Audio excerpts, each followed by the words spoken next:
नमस्कार दोस्तों, स्वागत है आप सबका डेली निफ्टी एनालिसिस पर। मेरा नाम है चिराग और आज के वीडियो में आपको बहुत कुछ सीखने को मिलने वाला है। अगर आप ऑलरेडी इलियट वेव सीख रहे हैं, समझ रहे हैं, तो इस वीडियो को ध्यान से और पूरा देखिएगा। 15 मिनट चार्ट है ये निफ्टी का। पिछले वीडियो में हमने डिस्कस किया था कि यहाँ से जो बाउंस है, एक हमें करेक्टिव बाउंस लग रहा है और ये एक ट्रिपल जिगजैग करेक्शन हो सकता है। ट्रिपल जिगजैग करेक्शन में लास्ट वेव जो है एबीसी, लास्ट एबीसी, वो जो है यहाँ पे 61% के ऊपर प्रोजेक्ट होता है, लेकिन ये ऊपर की जो वेज लाइन है उसको ब्रेक ये नहीं करता है। राइट, ये वेव 5 का मैक्सिमम प्रोजेक्शन था, 100% इसके ऊपर जाता है तो फिर ये जो हम पैटर्न समझ रहे हैं कि ये ट्रिपल जिगजैग करेक्शन हो सकता है, वहाँ पे हमारी गलती हो सकती है। राइट, तो ये हमारा प्लानिंग था और आज यहाँ पे ओपनिंग हमें गैप अप देखने को मिला निफ्टी में। हमने टेलीग्राम चैनल पे पोस्ट किया था कि इसी रेंज में ये ओपन हो रहा है। राइट, तो इस रेंज में हम शॉर्ट का प्लान कर सकते हैं और स्टॉप लॉस हमारा ये 100% के ऊपर होना चाहिए। यहाँ पे 19,556 जो थे 100% लेवल था, उसके ऊपर हमारा स्टॉप लॉस होना चाहिए, लेकिन यहाँ पे ये 19,584 तक गया। और दूसरी बात, ये जो वेज लाइन थी हमारी अपसाइड की वेज लाइन, उसको भी इसने ब्रेक कर दिया। राइट, तो तभी हमने टेलीग्राम चैनल पे अपडेट कर दिया था कि अब ये ट्रिपल जिगजैग करेक्शन नहीं हो सकता, लेकिन लगता तो है ये करेक्टिव बाउंस ही। राइट, तो हमने वहाँ पे एक और काउंटिंग पोस्ट किया था कि ये जो है फिर एबीसी हो सकता है और आगे का जो है ये एबीसी और उसके बाद ये लिंक वेव एक्स। तो ये ट्रिपल जिगजैग तो नहीं, लेकिन अभी भी ये डबल जिगजैग करेक्शन हो सकता है। राइट, तो उस केस में हमने रिट्रेसमेंट दिया था यहाँ पे 23 to 38%, जो कि यहाँ पे बहुत ही इंपॉर्टेंट लेवल था। 23 to 38% हमने दोनों प्रोबेबिलिटी यहाँ पे देखी थी कि अगर ये बाउंस कंटिन्यू होने वाला है तो इस रेंज में से हमने एक छोटी सी रेंज आइडेंटिफाई की थी। यहाँ से जो गैप अप ओपन हुआ था उसके बाद ये रिट्रेसमेंट जो है, ये शार्प बाउंस जो है गैप अप वाला, उसको हमने 3 कंसिडर किया था, ये 4, और यहाँ से 5th का प्रोजेक्शन निकाले तो 38 और 61% दोनों ही अचीव हो चुके थे। ध्यान से समझना, ये 61% यहाँ से जो बाउंस है वो इम्पल्स 1 2 3 4 और 5 जो है 61% के ऊपर चला गया था, मतलब कि एक्सटेंडेड था। और यहाँ से जो बाउंस है उसका 161% यहाँ पे आ रहा था। तो इस रेंज में हम रेजिस्टेंस प्लान कर रहे थे, इस रेंज में से डिक्लाइन एक्सपेक्ट कर रहे थे। और ये वेव 5 एक्सटेंडेड है, एक्सटेंडेड वेव 5 जो है वो तेज़ी के साथ रिट्रेस करता है 100%। राइट, तो हमने यहाँ पे दो प्रोबेबिलिटी देखी थी कि अगर यहाँ पे करेक्टिव धीरे धीरे करके एबीसी पैटर्न बनाता है तो यहाँ से हमें एक बाउंस देखने को मिल सकता है, लेकिन अगर ये इम्पल्सिव 38% को ब्रेक कर देता है तो फिर करेक्टिव बाउंस के बाद ये कंटिन्यू कर सकता है। राइट, ये हमने दोनों शेयर किया हुआ था और इसी रेंज में से हमें एक अच्छा डिक्लाइन देखने को मिला, बल्कि यही टॉप था। हमने शेयर किया था उसके बाद यही टॉप था और वहाँ से हमें एक डिक्लाइन देखने को मिला। 38% को ये कंफर्टेबली इसने ब्रेक कर दिया। 15 मिनट इसके नीचे क्लोज दिया, वो अपडेट भी मैंने टेलीग्राम चैनल पे दिया था। राइट, और वहाँ से हमें ये 23% भी रिट्रेसमेंट देखने को नहीं मिला। इसीलिए मैं जो है ये ट्रेड प्लान जो करता हूँ वो एग्जैक्टली रिवर्सल लेवल्स पर ही प्लान करता हूँ। बीच में अगर हम रह जाते हैं तो बीच में कई बार हमें मौका नहीं मिलता है। अगर इसी रेंज में आपने अगर शॉर्ट प्लान कर दिया है तो यहाँ पे आने के बाद आप उसको ट्रेल कर सकते हैं। राइट, अगर इस डिक्लाइन के 50% में भी ट्रेल करते हैं, जो मैंने ऑलरेडी टेलीग्राम चैनल पे शेयर कर दिया था, तो भी वहाँ पे आपका स्टॉप लॉस हिट नहीं होता और वो डिक्लाइन जो है वो कंटिन्यू रहा।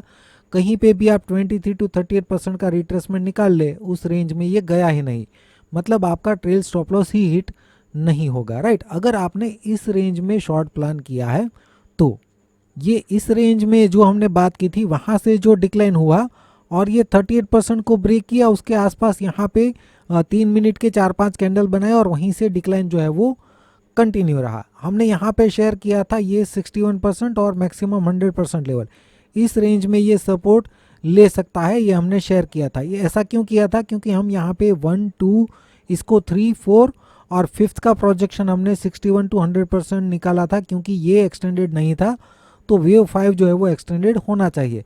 एग्जैक्टली 100% से इसने बाउंस किया, लेकिन इसका इस पूरे डिक्लाइन का 23% भी टच नहीं किया। ये पूरा रेजिस्टेंस रेंज था, इसको भी टच नहीं किया और डिक्लाइन कंटिन्यू रहा। तो इसका मतलब क्या हुआ कि ये अभी भी वेव 3 चल रहा है, पॉसिबल है, क्योंकि ये 23% भी रिट्रेस नहीं हुआ है। इसलिए हमने क्या किया, ये 1 2 इसको 3 और 4 कंसीडर करके फिर फिफ्थ के प्रोजेक्शन निकाले, ये 38 to 61%। क्योंकि ये 161% वेव 3 हो जाता है, इसीलिए हमने नॉर्मल प्रोजेक्शन रेंज ही कंसीडर की वेव 5 के लिए।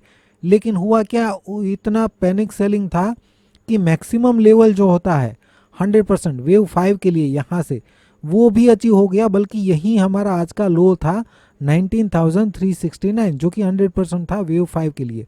तो वहाँ पे ही आज निफ्टी ने लो बनाया। अभी अगर हम निफ्टी का 1 आवर चार्ट देखें तो ऑलरेडी हमने देखा हुआ है, यहाँ पे ए ओवर 1 और बी ओवर 2 कंप्लीट हुआ है, इरेगुलर करेक्शन।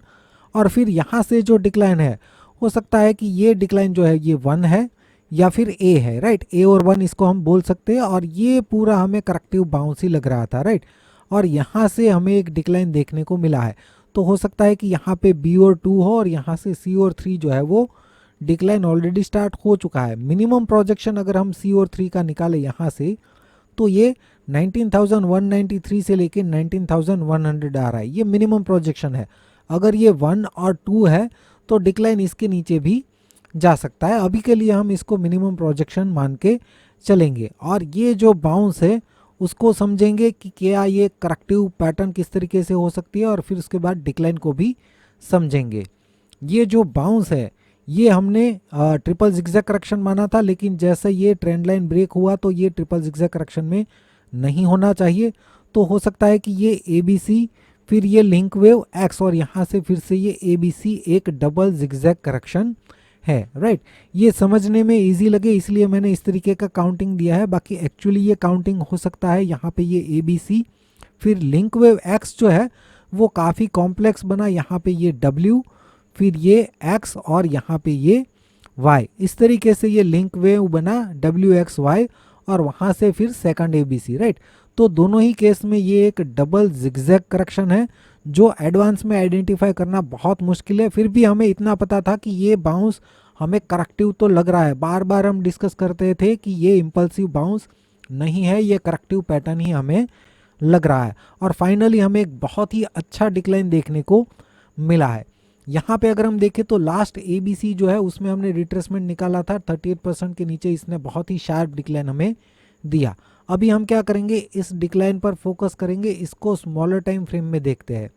इस डिक्लाइन को अगर हम देखें 3 मिनट चार्ट में, तो काउंटिंग अभी के लिए ये 1 2 3 4 और 5 मान के चल रहे हैं। इसमें अभी भी चेंजेस हो सकते हैं कल के मूव के बाद, लेकिन ओवरऑल अभी के लिए जो हमें लग रहा है वो हमने यहाँ पे दिया है। अब यहाँ पे एक इम्पल्स कंप्लीट लग रहा है, तो रिट्रेसमेंट अगर हम निकाले तो ये रेजिस्टेंस रेंज है निफ्टी के लिए, राइट, जिसमें ये आया नहीं है और यहीं से हमें एक डिक्लाइन देखने को मिला है। हो सकता है कि अभी भी ये ए और 1 और बी और 2 यहाँ पे पूरा ना हुआ हो, और यहाँ पे इस रेंज में बाउंस आने के बाद वहाँ पे बी और 2 कंप्लीट करे और उसके बाद डिक्लाइन कंटिन्यू करे, राइट।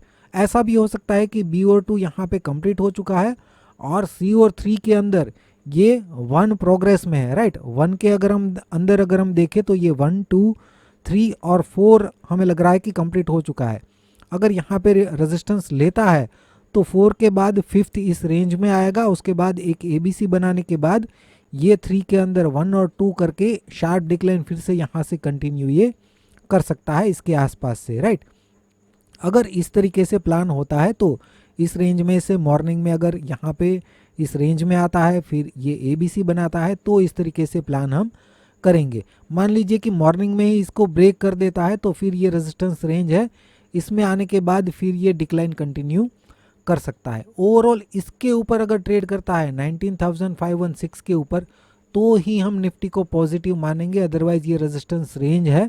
और जैसा हमने यहाँ पे समझाया उस तरीके से ये आने वाले सेशन में प्लान हम कर सकते हैं, राइट। ये हमने जो समझाया है यहाँ पे, वो भी अगर आपको नहीं समझ में आया तो एक बार वीडियो को फिर से देखिए, राइट। ध्यान से समझने की कोशिश कीजिए कि किस तरीके का प्लानिंग यहाँ पे हम कर सकते हैं। बैंक निफ्टी की अगर हम बात करें तो पिछले वीडियो में हमने 15 मिनट चार्ट में समझा था कि ये A B C, link wave X और यहाँ पे ये ए बी सी, यहाँ पे भी हम डबल जिगजैग करेक्शन एक्सपेक्ट कर रहे थे, और वेव सी का हमने रिट्रेसमेंट निकाला था 23 to 38%, राइट। ये इमीडिएट सपोर्ट रेंज था और ये डाउनसाइड ब्रेक इवन पॉइंट। हमने डिस्कस किया था कि इसके ऊपर एक और हाई बनाता है तो ये रिट्रेसमेंट जो है वो ऊपर की तरफ शिफ्ट होती जाएगी। और यहाँ पे बैंक निफ्टी में हमें गैप अप ओपनिंग देखने को मिला। अब गैप अप ओपनिंग के बाद अगर हम काउंटिंग देखें तो ज़्यादा चेंजेस नहीं है। ये ABC, लिंकवेव एक्स और AB और C हम यहाँ तक देखा था, तो यहाँ पे C का काउंटिंग देखें तो ये 1, 2 और वेव 3 जो है वो 123% के आसपास प्रोजेक्ट हुआ था, यानी कि एक्सटेंडेड नहीं था। और यहाँ से वेव 5 का प्रोजेक्शन निकाले तो ये ऑलमोस्ट 100% से थोड़ा नीचे रहा है, मतलब कि एक्सटेंडेड रहा, राइट। तो एक्सटेंडेड वेव 5 तेज़ी के साथ रिट्रेस करता है 100%, तो यहाँ पे वो भी हमें देखने को मिला। निफ्टी और बैंक निफ्टी दोनों में हमें इस तरीके का वेव 5, एक्सटेंडेड वेव 5 जो है उसका रिट्रेसमेंट देखने को मिला। जिन लोगों ने भी वीडियो कोर्स देखा हुआ है उन लोगों को मालूम है कि एक्सटेंडेड वेव 5 जब भी हमें देखने को मिलता है वहाँ पे 100% रिट्रेसमेंट देखने को मिलता है। ये बैंक निफ्टी का 1 आवर चार्ट है जो हमने बार बार देखा हुआ है। यहाँ से जो डिक्लाइन है ये 1, 2, 3, 4 और 5 के बाद ये हमने रिट्रेसमेंट रेंज निकाली थी कि ये जो है बैंक निफ्टी के लिए रेजिस्टेंस रेंज है, इसके ऊपर ट्रेड करता है तो ही हम बैंक निफ्टी में पॉजिटिव थे, राइट। ये हमने यहाँ पे बहुत बार डिस्कस किया हुआ है बैंक निफ्टी के 1 आवर चार्ट में। फाइनली ये ऑलमोस्ट 50% तक बाउंस दिया और ये हमने आइडेंटिफाई किया है ये एक डबल जिगजैग करेक्शन है और यहाँ से हमें एक शार्प डिक्लाइन भी देखने को मिला है। अब ये इसी रेंज में से ये डिक्लाइन कंटिन्यू करता है, ये A और 1 और ये B और 2 है, तो C और 3 का प्रोजेक्शन यहाँ पे आ रहा है 42,180 से लेके 41,527। तो ये एक बहुत बड़ा डिक्लाइन हमें बैंक निफ्टी में देखने को मिल सकता है आने वाले टाइम में। अगर इस डिक्लाइन का टाइम हम कैलकुलेट करें और उसी टाइम के हिसाब से यहाँ जो डिक्लाइन होने वाला है उसका टाइम कैलकुलेट करें तो ऑलमोस्ट ये 18 सितंबर के अराउंड इतना टाइम हो सकता है, राइट। तो इसके आसपास हमें ये रेंज देखने को मिल सकती है बैंक निफ्टी में, ऐसा हम रफली प्लान कर सकते हैं। ध्यान से समझना, यहाँ पे मैं बहुत बड़े डिक्लाइन की बात कर रहा हूँ, 42,000 को भी ये ब्रेक कर सकता है। तो यहाँ पे मैं ओवर एक्साइटेड बिल्कुल भी नहीं हूँ। ये मैं जो बात कर रहा हूँ उसके पीछे का लॉजिक मैंने आपको बहुत बार समझाया है। ये रिट्रेसमेंट रेंज की हम बहुत टाइम से वेट कर रहे थे। हमने बात की थी कि यहाँ पे हमें अगर मिलता है तो एक बहुत बड़ा ट्रेड हमें देखने को मिल सकता है शॉर्ट में। हमने बार बार डिस्कस किया था, जो भी वीडियो रेगुलर देख रहे हैं उनको पता होगा। और इस डिक्लाइन की जो मैं बात कर रहा हूँ उसके पीछे का लॉजिक यहाँ पे है। मैंने बार बार ये चार्ट आपके सामने रखा है, डेली चार्ट। यहाँ से जो वेव 5 है ये सारे प्रोजेक्शन यहाँ पे कंप्लीट कर रहा था और इसी डिक्लाइन पर हम फोकस कर रहे थे। अगर ये इम्पल्स पूरा हो चुका है तो यहाँ से डिक्लाइन बहुत बड़ा हमें देखने को मिल सकता है, राइट। तो इसीलिए मैं इतना प्लान कर रहा हूँ बड़े डिक्लाइन का, राइट। अब ये करेक्टिव पैटर्न हमें आइडेंटिफाई हो चुका है, राइट। और इस वेव C का रिट्रेसमेंट निकाले तो ये 38% को भी ब्रेक कर चुका है। तो अब ये सेम रेंज जो है रेजिस्टेंस की तरह काम कर सकती है। फिर भी अगर हम ये डिक्लाइन जो है उसको स्मॉलर टाइम फ्रेम में देखें तो यहाँ पे काउंटिंग वाइज 1, 2, 3, 4 और 5 हमें कंप्लीट लग रहा है। तो ये A और 1 और B और 2 का अगर हम रिट्रेसमेंट निकाले तो 23 to 61% ये रेजिस्टेंस रेंज है बैंक निफ्टी के लिए। 44,795 इसके ऊपर ट्रेड करता है तो ही बैंक निफ्टी में हम पॉजिटिव हो सकते हैं, मतलब कि हम गलत साबित होंगे। अदरवाइज ये रेजिस्टेंस रेंज है और जैसा हमने बड़े डिक्लाइन की बात की है, जो टारगेट रेंज की बात की है, वो हमें आने वाले टाइम में देखने को मिल सकता है। फ्रेंड्स, जो लोग भी इलियट वेव कोर्स और टेलीग्राम चैनल में जुड़ने के लिए इंटरेस्टेड है तो वीडियो का डिस्क्रिप्शन में लिंक आपको मिल जाएगा, ज़रूर चेक करना और इस वीडियो को लाइक करना मत भूलिएगा और चैनल पर नए हैं तो सब्सक्राइब भी ज़रूर कीजिए। वीडियो देखने के लिए आपका बहुत बहुत शुक्रिया, धन्यवाद।